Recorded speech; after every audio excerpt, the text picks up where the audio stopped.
You're listening to Cannabis Health Radio.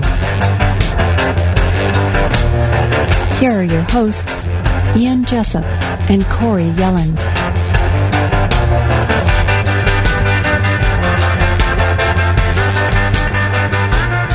Welcome to another episode of Cannabis Health Radio, where we talk to people about the medical value of cannabis. I'm Ian Jessup. And I'm Corey Yelland. Today we're going to talk about one of those heartwarming stories of cannabis helping a little boy who was literally at death's doorstep. In September of 2012, 2-year-old Landon Riddle was diagnosed with acute lymphocytic leukemia. And joining us from Colorado to tell Landon's story is his mother, Sierra Riddle. Sierra, good to have you with us today. Hello, I am doing fantastic. How are you guys? We're great. How is Landon doing today, 4 years after his diagnosis? Today, Landon is doing absolutely fantastic. He's about to celebrate 4 years of remission and is really doing well. Still healing from the damages of chemotherapy, narcotics, and radiation. But he is just doing absolutely fantastic. I think 1,000 times better than anybody could have ever imagined. He's very healthy now, has a very healthy immune system. He's growing. Just all of the things that a 6-year-old child should be doing. Sierra, take us back to the beginning when Landon first got ill. What were some of his symptoms? So in the beginning, Landon first started presenting symptoms solely as a sore throat. His throat had become swollen, and he was complaining about it. And so we took him in to the doctor, and they tested him for strep throat and all the usual suspects, and said that it was none of those. It was probably a virus, and to just go home and fluids and rest. Well, it continued on, and by the third day, Landon's armpits were now swollen as well. And so we took him back, and they said, it must be a lymphatic virus or infection or whatever, and gave him some medicine, some antibiotics, I believe, and sent us home. Well, on the 4th or 5th day, Landon's throat was still swollen, his armpits were swollen, and his abdomen, where his lymph nodes are, were swollen. And then we went to change his diaper, and the lymph nodes in his growing were very swollen. I mean, they were, bigger than his genitals at that point. And so we rushed him to the emergency room and told him, what had been going on. We've had him in the doctors all this week, and they keep saying it's, nothing, it's a virus, and obviously something is wrong. And all it took was a little teeny, prick of the finger. They took a little bit of Landon's blood, looked at it under a microscope, and came back and said, we don't know how to tell you this, but he has cancer. He has leukemia, blood cancer, and it's very severe. And we have a team coming from the nearest children's cancer center via helicopter to pick him up right now. You need to go home and get a bag. And you need to pack a bag with quite a few changes of clothes because we don't know when we will be back. And the nearest children's cancer center was a little over 300 miles from our house. And so, and we went and got up there, and they said that Landon's, leukemia was so severe that he only had an 8 to 10% chance to live the next 24 to 48 hours. And that they were not sure if they were going to be able to stop it. And it had grown so fast and was producing so fast that it had already taken over most of his blood and was now producing a tumor, a mass in his chest that was pushing on his heart and his airways. And it was just solely leukemia cells that had all stuck together. And he was having problems breathing and all of these different things. And it was terrifying. It was one of the worst days of my life, seeing my happy, healthy child, and now they're saying he might not make it, until the morning. And, obviously Landon made it, and they started laying out a plan for us, and the chemotherapy and the radiation of the brain and all of these different things. And, told us that his type of cancer, even though it is very severe, he's a high-risk patient, that it has a very good success rate of being cured. It's like a little over 90-something, 92%, I think is what it is. And, started telling us, about what was going to be happening and the different what we could expect, and told us that he would have to do chemotherapy and steroids for 4 years. And of course, we asked, why? And they said, well, that's the protocol. So any child in the United States, male child, that is diagnosed with leukemia will do 4 years of chemotherapy and steroids. When you say, that is where... Sorry, Sierra, when you say male child, is it different for females? Yes. Females only have to do 2 years, and that is because the leukemia cells like to hide in the male's testicles. And that's also a large reason why a huge percentage of our male children with leukemia are sterile. They end up sterile from treatments, so they can no longer have kids. And all of these things are heartbreaking things to consider, but when they're telling you your kid's going to die, you're like, who cares what's going to happen in 25 years? I want him alive now. And so, we agreed, and we thought that they knew what was best for Landon, and that they were the experts and they were the doctors, and because his case was so severe, that they really had his best interest in mind. And started the chemotherapy, started radiation that next month, and it wasn't 90 days in, and Landon had been reduced to 50% of his body weight. He went in at 40 pounds, and by December, he was 20 pounds. Yeah, I saw a picture of him, a video, and he looked very skeleton-like, didn't he? He was vomiting anywhere from 25 to 50 times per day. They had him on so many narcotics trying to keep his pain down and everything else.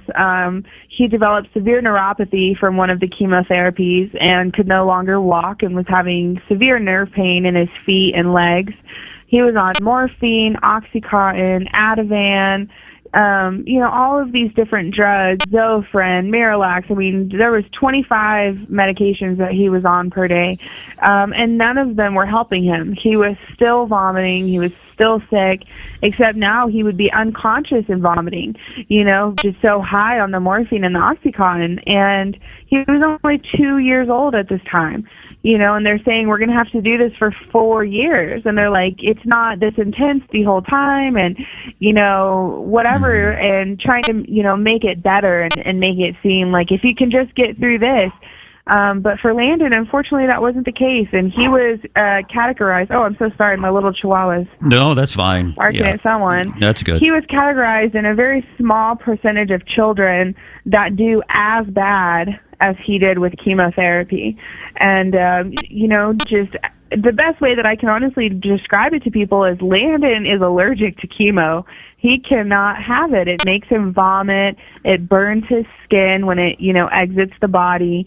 It's terrible. And, he suffered so much damage because of the chemo. And so in December, we kind of saw the writing on the wall, and we had already been in contact with some people in Colorado, the Stanley brothers, talking about treating Landon and taking him, because unfortunately back in 2013 there wasn't a lot of children that were being treated, and if they were being treated, it wasn't publicly. Yeah, I should so just. We could not find any. Sierra, I should. Yeah, we couldn't find anyone to talk to about it. It was a very scary time. Yeah, I should say just to advise listeners, you were living in Utah at the time. Yes. Yeah. Yes, we were. Yeah. What? And you were talking to the Stanley brothers.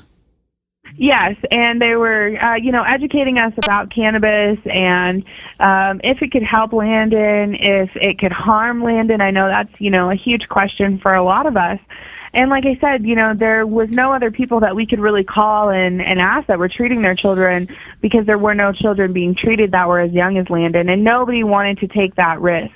We couldn't find anywhere but 2 places that were willing to take on Landon as a patient, and one of them was in Oregon, and then the Stanley brothers in Colorado. And so after one particular chemo treatment, they came in and told us, that Landon's counts had taken a turn for the worst. He had no immune system, no hemoglobin, no platelets, which are the things that, protect your body and make bruising and things like that. And that they were going to have to give him a blood and platelet transfusion, and that we needed to then take him home for at least 2 weeks, because he literally could not have any more chemo or he would die, that they needed to let his body rebound and fight off the chemo that they had just given him, and then he might be healthy enough to have it. And so me and my mother kind of took that as a sign that it was time to at least go and try. We had 2 weeks, and that would be enough time to try him on the oil. And so we left the hospital in Salt Lake City and drove right over Wyoming and down into Colorado Springs. And Landon received his first dose of oil on my birthday, actually. And it was an amazing time. He slept for, I want to say, 18 hours the first time. And he had not slept, and I can't tell you how long, because he had so many issues. And he had developed night terrors. And so he was never getting that restful sleep. And so he rested and slept for, 18 hours. And at this point in time in Landon's treatment, he had stopped eating. And he ended up going 30 days without putting a grain of rice into his mouth. He was IV fed and had no desire to eat, none at all. Didn't ask for it, wouldn't take it if it was offered, and it didn't matter what it was, birthday cake, ice cream, his favorite thing, he did not eat. And he woke up from that first dose and he asked us for, I think it was toast and string cheese. And that was a huge sign for us. And just the fact that he was talking, Landon he'd stopped talking to us, whether it was because it was painful or because, he was just so sick. And so just those small things, asking, for food and smiling and talking to us, those were huge steps for us. So at the end of our 2 weeks, we decided, okay, this is a viable treatment option. And we had no idea, what it could do as far as killing cancer. We thought it was just going to help Landon to survive chemo. Yeah, Sierra, can I interject here for a moment and just for confirmation for listeners? You say when you gave him his first dose of oil, et cetera, the next day you could see all these changes begin to happen. Are we talking a high THC oil or a high CBD oil? Both. Landon, at the time, was taking Charlotte's Web, which was, for a long time, the highest CBD available, I believe 20-something%. But Landon has always taken 2 times more THC per day than he does CBD. And, there's so many memes out there of Landon and news reports and stuff where they say that Landon is on CBD oil. And while that is true, Landon has taken a fair amount of CBD. Landon takes twice as much THC per day and always has. Okay, thank you. It's interesting. He must have been, when you said earlier that he hadn't talked to you and didn't want to talk, didn't want to eat, that must have been a poor little 2-year-old boy who was poisoned inside and starving himself to death. And it must have been tragic for you to witness that. It was, it was a very stressful time. I'm a single mom, and so, I'm going through all of this alone and taking care of him alone, and thank goodness I had my mother.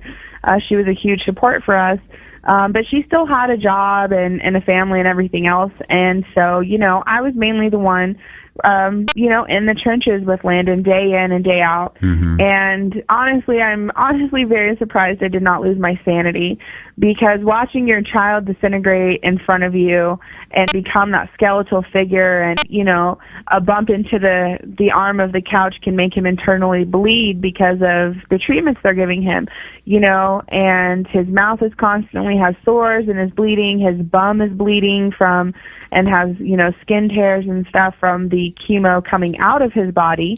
And, a lot of people don't realize or know, but whenever you get chemotherapy, your bodily fluids are radioactive for up to 72 hours after. And so for children, I'm changing my son's diapers and stuff with gloves on. With a radioactive protective gown. And then I would have to put his soiled Pampers and stuff into a radioactive container, and a special company would come and pick it up where radioactive waste goes. If he vomited and it got on me, it burned me. If he cried and it got on me, it burned me. If he kissed me and his lips were wet, it burned me.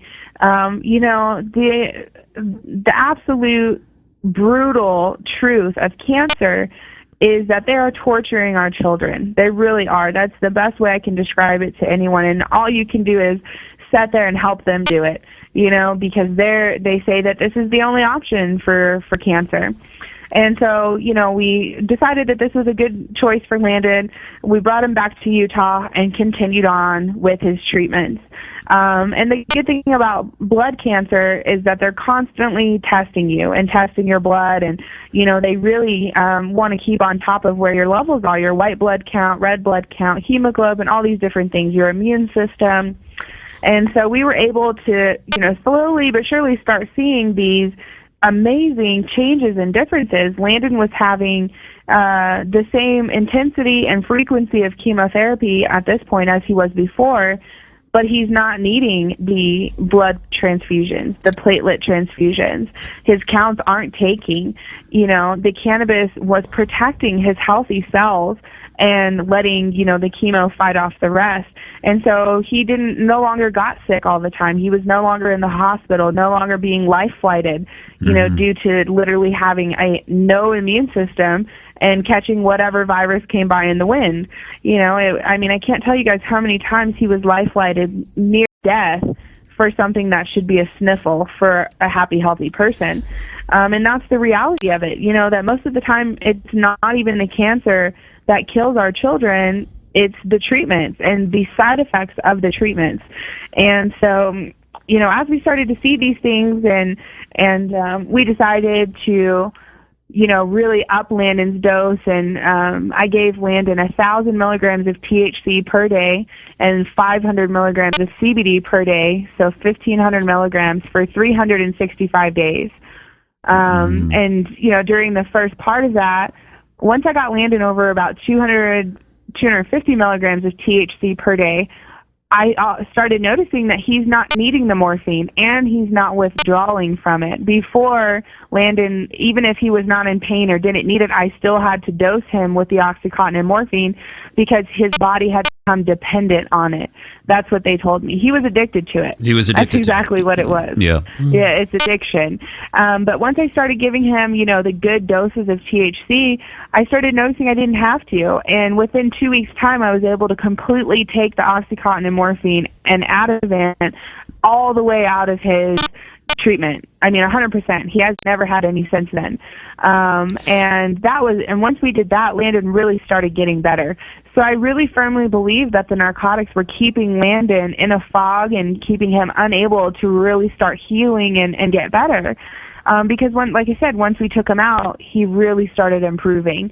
Sierra, did you notice that when you were giving him increased doses of THC, was his behavior any different?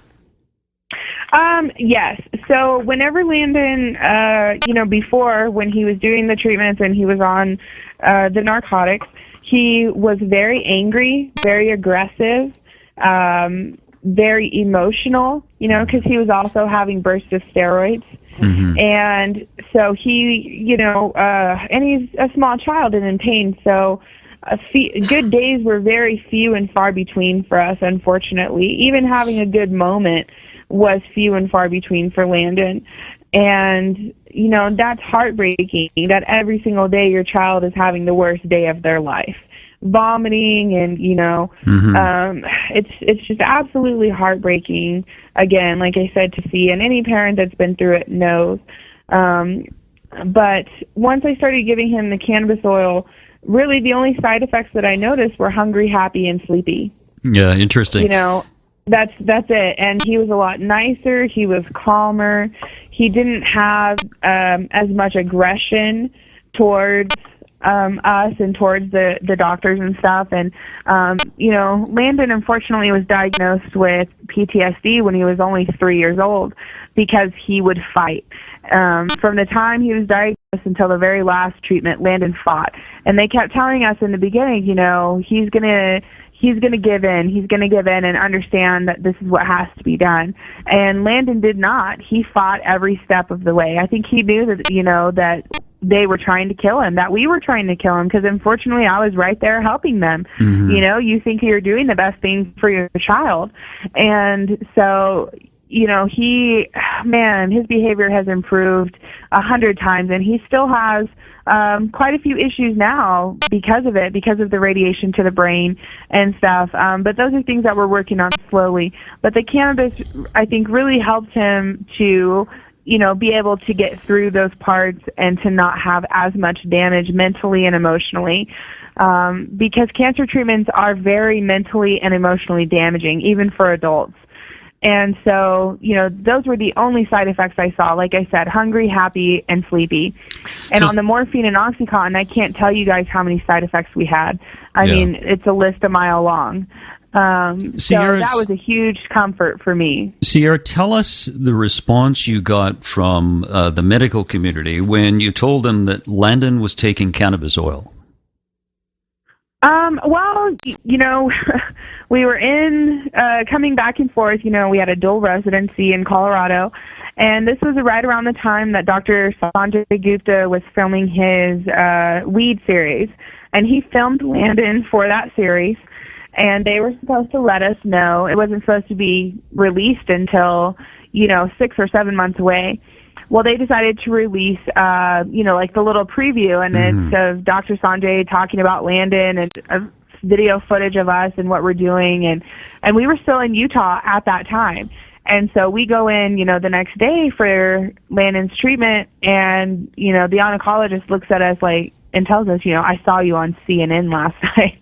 And I was like, oh my gosh, I'm about to have a heart attack. Please, we're leaving today. We're moving over there permanently, and we just wanted to come in and say goodbyes and get, his records and stuff. And thankfully, they allowed us to walk out. They could have not, they definitely could have tried to take Landon and test him for THC and say I'm, giving him an illegal drug because we were in Utah. But they let us leave, on the basis that I was withdrawing Landon from their facility and having his treatments transferred to Colorado. Once I got here, I thought it was going to be different. I thought, Colorado's so progressive and moving forward, and I'm going to tell them, that I want to take out some of the chemos and the steroids and do all of these things. And so I did, and I tell them, and how badly Landon has struggled. And they looked at me and laughed, like, we don't care how bad he struggled. This is the treatment plan, and this is what he's going to do. And I said, oh, no, he's not. We're not doing it. And that same day, as soon as I got home from that visit, CPS was at my door. Child Protection Services, yeah. Yes, and by the end of it, we had CPS come to our house and a report of us over a dozen times throughout this course of this time. But I really stuck to my guns. I had learned a lot. I had educated myself. I had spoken to a lot of doctors, such as Dr. Bob Malamud and Dr. William Courtney, and they were all saying the same thing, that while there hadn't been any children yet who had been cured and survived as young as Landon, because Cash Hyde had great success, but then unfortunately relapsed and passed away. So there was no children that had survived as young as Landon doing it and not doing chemo. But that they really thought with my, upping the dose and really sticking to the diet and nutrition, Landon only had organic GMO-free food. He still does to this day. And I also gave Landon alkaline water, pH-balanced water, with a pretty high pH of 11.0. Everything that he had, whether it was juice or, I'm cooking with it or whatever, it was always pH-balanced water to help alkaline his system. Did you do that? And at this point, Landon, sorry, Sierra. Did you do that because of the toxicity of the chemotherapy and the drugs he was taking was acidifying his body? Yes, all of the chemo and stuff had really done a number on Landon. The not eating for so long while having high doses of narcotics and chemo had done a number on Landon and on his stomach especially, and his floral and stuff. And so that was a huge reason. But I had also read that cancer cannot live in an alkaline environment, that if, your body's acidic and you're feeding it acidic foods, it's the prime, spot for cancer to be in and thrive. But if it's a very clean and alkaline system, cancer can't live there. And I figured it's just water. It's not like I'm having to shove a box of baking soda down his throat. It's just water. And he didn't notice any difference. And so that was coupled with the diet and nutrition and the cannabis oil, I really thought that I had a good arsenal to beat this. And at this time, Landon was in remission. Landon has been in remission, like I said, for 4 years. And this is another fact a lot of people don't realize, but most children with leukemia, and when I say most, it's like more than 95%, go into remission in the first 30 days of treatment. And then you have to still do 4 years of chemo to keep you there, is what they're saying. But almost all of them go into remission in the first 30 days. Landon did not, which then made his case an even bigger danger and risk. He went in the second month. So Landon had been in remission for about a month and a half before we started cannabis. And then, ended the chemo, and then it's kept him in remission. But that was another big issue to me. If he's in remission and let's say the first year's over, he's been in remission for a whole year. Why do we have to do 3 more years of chemotherapy and steroids, even though he's been in remission for a whole year? And their logic is that children that do chemotherapy for 1 year relapse at a very high rate. If they do it for 2 years, they relapse at a high rate. 3 years, it gets less. 4 years was the optimal time that most of the children stayed in remission for however many years that, they did the study, 20 years or whatever it was. So that's why they do it for so long, but it didn't make sense to me, and especially to suppress and manipulate his immune system for that long of a time. They keep their immune system very low, in between 1,200 and 1,500. And just to give you a good idea, right now Landon runs at about 4,000 to 5,000. Oh, so it's very, very low, 1,200 to 1,500. And anytime Landon got near 1,500, he would catch colds and viruses and be very ill. And I tried to voice these concerns, but it's always, oh, well, you're a young mother, and, you don't really know, and cancer's complicated, and, I went to school for this for 10 years, and I'm like, listen, this is my child, and I see what he's responding to and what he's not. And they didn't care. I mean, I can't tell you guys how many times I literally got into verbal confrontations with staff at the hospitals because they wanted to give Landon morphine or Oxycontin, and I said no. He does not need it. He has alternative medication. And they would ask him, Landon, are you in pain? And he would say no.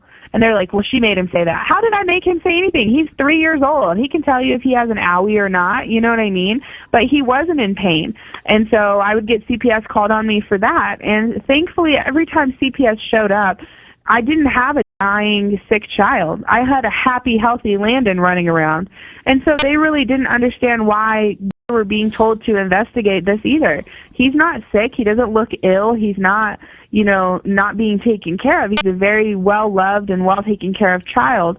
But it was solely because they wanted him to have chemotherapy, steroids, and narcotics, and I did not. And, we went round and round this battle for a few months. I want to say 8 or 9 months. And during this time, I was supposed to be picking up the chemotherapy from the pharmacy, 4 different bottles, and giving it to Landon at home. And then every 30th day, he would go in for a checkup and have a small dose of IV chemo. Well, by the end of these 8 months, and let me back up. In the beginning, what led up to this is I was flat out refusing. And so the hospital contacted CPS and said that my son was in dire conditions and he was in a life or death situation, and requested a meeting with a judge to determine if he could be placed into medical foster care that would happen within 72 hours. And at this meeting, they say that the oncologist says, he can't go without chemo, and I don't know what I'm talking about, and my son will die. And he can guarantee on his medical degree that if my son goes without these chemos, he will die. Well, flash forward, we're going along, just, playing the song and dance with them, and I pick up the medications, but I don't give them to him. I set them at home. And every 30th day, I take him in diligently. They test his blood, make sure he's in remission, and they would give him the small dose of IV chemo. And it made him very sick. He would vomit for days and days after. He would get burns, chemical burns on his genitals and his bum from when it would exit. And so finally, I went in and I told him, I've had enough of this. Here's all your pills back. I did not give them to Landon, and you guys are liars. You said he would die without these pills. Well, here they all are right here, and it's been 9 or 10 months. So where is he at, Sierra? Where is he now today? What's his... Now Landon's been cancer-free for 2 years and chemo-free for 2 years.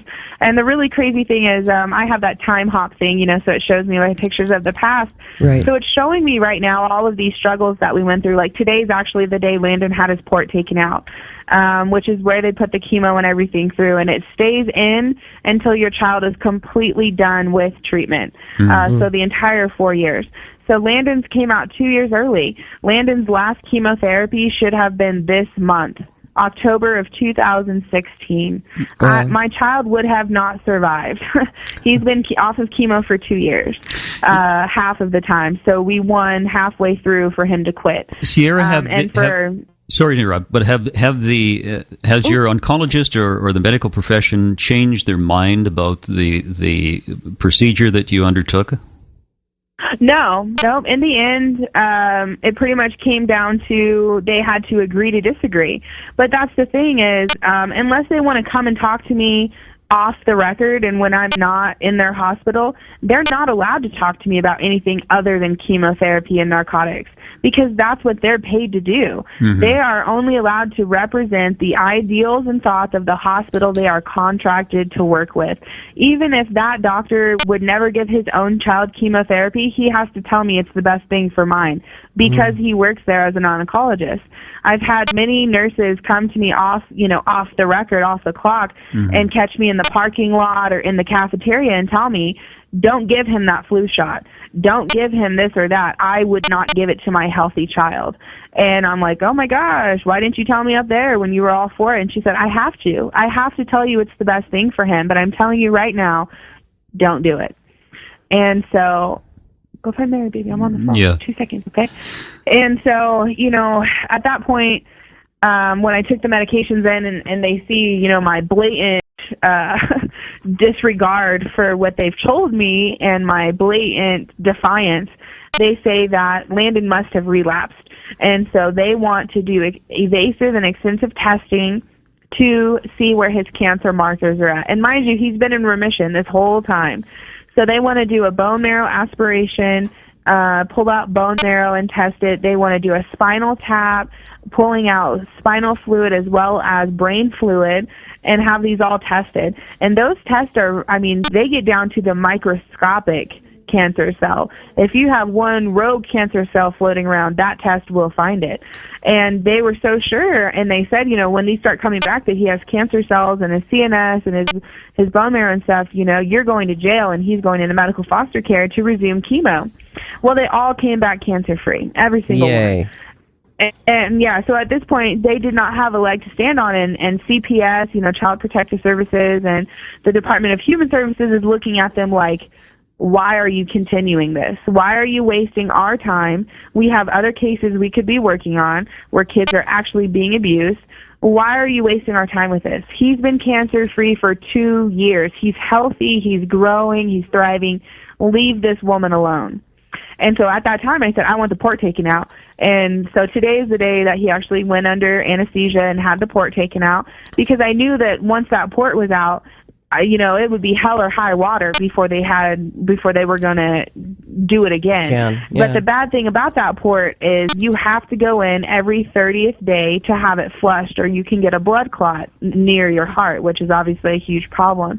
So, that was a really big a chess piece for me was having that taken out, because now Landon does not have to go see them, and they can't try to swindle me or sway me or keep saying, oh, well, let's do another bone marrow. No, let's not. Do you know what's interesting Landon's about... poor little back looks like a pincushion, and his spine has pricks all over it. And we don't know the nerve damage we're causing for him later on in life. Yeah. So at this point, they had to agree to disagree, and they had to release Landon from treatment. Now, the only thing that they did ask was they wanted me to bring Landon every 30th day to have him tested for cancer. And they wanted me to do this for 3 years, the rest of the time that he should have, and then a year longer. And I said no. I said, I'll bring him for 1 year, 12 months, and after that, you guys are going to get out of our lives and leave us alone. And then I'll bring him back on the 5th year, which is when technically if you go 5 years in remission, you are cured. So I'm going to take him back, for that, to be tested and stuff. But they tested his blood every 30th day for 12 months, and it always came back cancer-free. They did his weight, his blood pressure, all of this. So I have all of this wonderful medical data that can tell and show how cannabis cures cancer. Sierra, is he still on oil? Oh, yes. He's, so like I said, we started off at 1,500. Now Landon takes about 25 milligrams of CBD per day and about 200 milligrams of THC per day. He takes the CBD in the morning and the THC only at night, unless he's having some kind of problem like, leg pain or whatever, because Landon, like I said, did develop a lot of issues from the treatments that we still deal with today. Still, every once in a while, Landon will vomit a couple times a day, and there's no rhyme or reason for it. If we're walking or doing an event or something like that, he has, or even, Landon cannot make it as far as the ticketing counter at the airport to the gate because of the neuropathy. Yeah, this is from the chemotherapy. And they told us, this chemotherapy is called blah, blah, blah, and, one of the biggest side effects is neuropathy, so if he starts complaining of his legs hurting and stuff, please let us know. Well, for Landon, it got to the point he had drop foot. He had 98% degeneration in his nerves and reflexes of the ankles and feet.